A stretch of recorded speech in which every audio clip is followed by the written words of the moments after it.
Hello and welcome to the Roadside Republic. Today we come to you from the heart of what is going to be the new state of Telangana on the 2nd of June. Undivided Andhra Pradesh had contributed to the UPA kitty 29 and 33 seats in 2004 and in 2009. The Congress pushed for bifurcation of Andhra Pradesh and hoped that the goodwill generated would beat 10 years of anti-incumbency and also give electoral gains, at least in the new state of Telangana, even if they are punished in the residuary state of Andhra Pradesh. Today, nearly 2 months after the bill on Telangana was passed in Parliament, Sonia Gandhi came to Karimnagar in the Telangana region, hoping to create momentum and add to the momentum of the Congress campaign in the region. इसमें कोई शक नहीं है कि कांग्रेस के बिना तेलंगाना का गठन कभी नहीं हो सकता था. Credit for Telangana should go only to the Congress. Sonia Gandhi told the people of the region in her first public meeting in Karimnagar after the bill for carving out India's 29th state was passed in Parliament. BJP तो आखिरी दम तक राज्यसभा में इसका विरोध किया. TDP ने भी लोकसभा में पूरी ताकत से इसका विरोध किया. वाईएसआरपी ने भी इसे रोकने में कोई कसर बाकी नहीं छोड़ी. टीआरएस की भी इस बिल को तैयार और पास कराने में कोई भूमिका नहीं रही. The Congress president also said the TDP's alliance with what she called communal forces was opportunistic. TDP ने भी आज उन सांप्रदायिक ताकतों को गले लगाया है.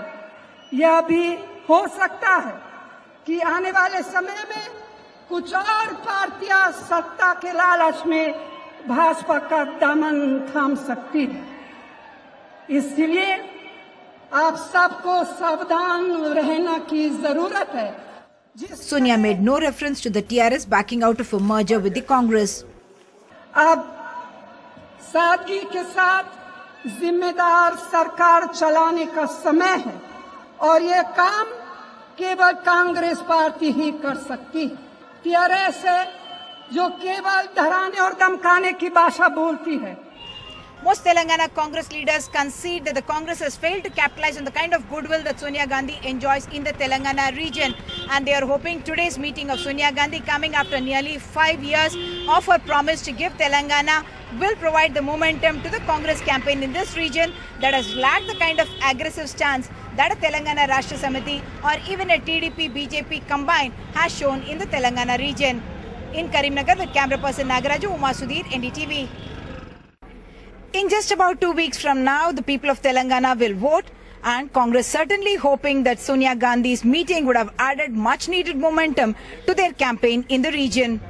We move next to Rohit Ban in Ahmedabad to find out what is happening on the campaign trail of LK Advani. It's Namo chant well and truly all over LK Advani's campaign for Gandhinagar constituency.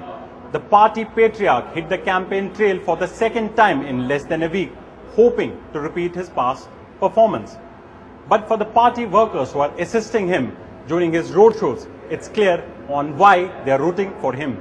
In less than a week, Mr. LK Advani has hit the streets for his campaign second time. And in fact, on Sunday, he had carried out a roadshow in Bawla area. That's in the rural areas of his constituency, Gandhinagar. And now, today, as you can see, he has been campaigning in more urban pockets, areas, segments such as Sabarmati and Naranpura. Now, these are areas which have traditionally been strong BJP bastions.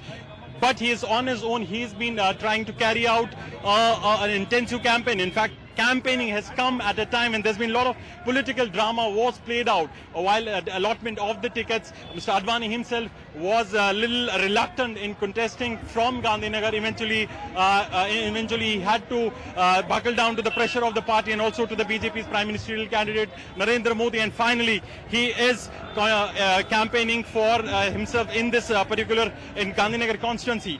For the party workers, for the unit, they're trying to galvanize the entire party structure. But if you look at his roadshows, if you look at his rallies, there is a distinct stamp of Namo chant which goes on every time he holds a rally or every time he holds a road show. Advani himself has in fact considered during these road shows, during this campaign, that it's basically a campaign, his victory for a BJP led by the BJP's Prime Ministerial candidate Narendra Modi. इस बार फिर से Bharatiya Janata party की शानदार विजय होगी। हम इस बार बहुमत जब प्राप्त करेंगे तो नरेंद्र भाई मोदी को देश का प्रधानमंत्री बनाएंगे। कहिए, आपको ऑप्शन दिया जाए मोदी जी और आडवाणी जी के बीच प्रधानमंत्री बनने के लिए, तो किसको चुनेंगे आप? मोदी। I love Modi. मोदी जी प्रधानमंत्री बनने चाहिए आडवाणी जी? मोदी जी। क्यों? गुजरात में जो काम किया है उसके हिसाब से। Clearly for L.K. Advani, the senior most party leader, there is a distinct stamp of the Gujarat chief of the BJP's Prime Minister Narendra Modi on his road shows. One which is going on through the urban areas, to the city areas of his constituency. Earlier he held one road show which went through the predominantly rural areas, but today concentrating on the urban centers. In Ahmedabad, with camera person Natwat Parmar, Rohit Ban for NDTV. That's all we have for you from here. We now cross over to Anand Zanane in Rai Bareli for Battleground Uttar Pradesh.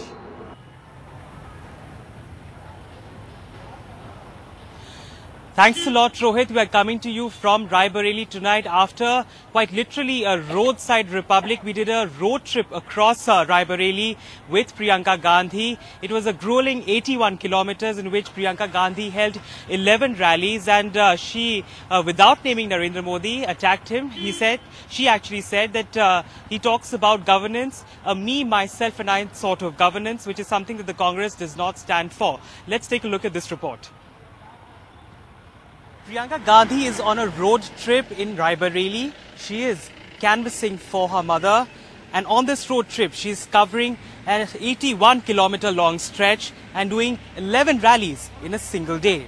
आपकी सांसद ईमानदारी से, निष्ठा से आपके लिए काम करती हैं। उनके दिल में आपके लिए खास जगह है। Tasked with winning Rai Bareli for her mother Sonia Gandhi, Priyanka makes an emotional re-election pitch. Priyanka took a swipe at Modi, who often hits out at the Congress for being a one-family party. She says at least the Congress is not a one-man party like the BJP. आपको खुद चुनना है कि आप देश के भविष्य के लिए क्या चाहते हैं। मजबूती जनता के हाथों में होनी चाहिए कि एक व्यक्ति के हाथों में होनी चाहिए। सांप्रदायिकता से ये देश आगे बढ़ेगा या एकता और भाईचारे से आगे बढ़ेगा। The task for Priyanka is cut out. The Congress suffered a severe setback in the 2012 elections in Rai Bareli, losing all the 5 assembly seats. But those defeats are now 2 years old, and every election is fought anew. As Priyanka concedes, even she is unaware of her mother's rivals in Rai Bareli. आपके सामने 3-4 प्रत्याशी हैं। दूसरे प्रत्याशी कौन है, इनका नाम मुझे नहीं मालूम। Priyanka may have written off the rivals, but it's not easy for her to wish away the crumbling infrastructure. Her defense is that the state government is responsible for depriving people of development. सड़कों की मरम्मत, उनकी देखभाल, इसमें केंद्र सरकार की कोई सुविधा नहीं होती। ये प्रदेश सरकार के काम होते हैं। The VIP constituency, however, is not convinced. Priyanka also recounts the rights given by the UPA to the people, and she hopes that the project showered on Rai Bareli will be reason enough to re-elect her mother. With camera person Ramesh Verma and Anand Zanane, in New Delhi, Yash Chawla, NDTV.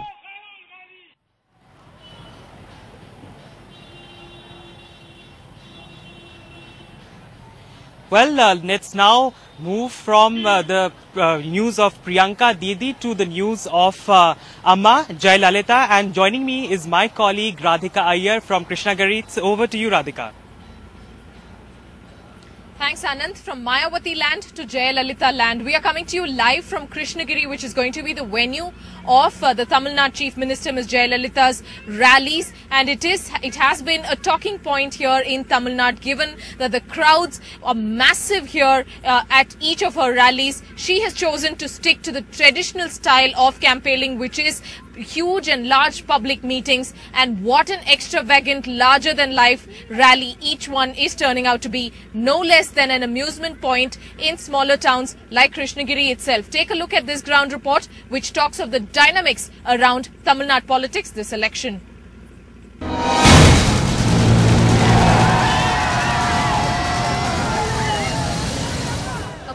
In style while kicking off the campaign trail really early, and then the grandeur around Ms. Jayalalitha's rallies in Tamil Nadu is only getting grander by the day. In Krishnagiri district, men have been at work for the last 24 hours on the 25 acres of land where the AIADMK leader will campaign. Two massive green leaves stand tall in the parched hilly area, while a large set in plaster of Paris is getting ready to depict the famous Hoganikal Dam with clean water flowing through it. A set of the Indian Parliament will be the backdrop of the Tamil Nadu Chief Minister's rally, and when she arrives, two digital elephants will welcome her. People, they own themselves, they are very much interested because they enjoyed the benefits the first 3 years through the Amma ruling here. But enjoying that themselves, they start and coming over here. You need at least 10 men to carry these massive, larger-than-life cutouts. If you're driving across Tamil Nadu, you cannot be missing them. This one, for example, is 50 feet in height and 20 feet broad. Absolutely larger than life. Like her rallies and like Ms. Jayalalitha's image. இந்த வாட்டி வேலை வந்து நல்ல work அதிகம் எந்த ஊர்ல இந்த மாதிரி பண்ணது கிடையாது இந்த வர்க் எம்பிஎல் இதுக்கு நல்ல வர்க் நல்ல பக்காவா பண்ணிருக்காங்க. On the national highway, we stopped at the venue of BJP's Prime Ministerial candidate Narendra Modi's rally, just 15 kilometers away from Jayalalitha's rally in Krishnagiri. In comparison, even Modi's rally looked damn squib. The DMK says the extravagance would boomerang for the AIADMK. Water scarcity, no supply of water. She starts blaming anything she couldn't do, she starts blaming the government of India. The positioning of Ms. Jayalalitha as Prime Ministerial candidate and the fact that she missed meeting good friend Narendra Modi when he visited Chennai to meet her neighbour, actor Rajinikanth, is part of the strategy, say experts. As long as she wins enough seats, she's in a win-win position. If the NDA doesn't get the numbers, then they have to come to her at some point seeking her support, in which case she can play the kingmaker. If the NDA falls well short, there is always this possibility of a third front. The dynamics of Tamil Nadu politics this election is going to be very interesting. Ms. Jayalalitha hit the campaign trail really early, as always, while the DMK in the last few days has become aggressive in its campaigning and is trying to use the existing power crisis in Tamil Nadu to work in its favour. The Congress, morale low, but is hoping against hope. The BJP is hoping that its Rainbow Alliance will work magic for it. Radhika Iyer from Krishnagiri district in northern Tamil Nadu with Sukumar, NDTV.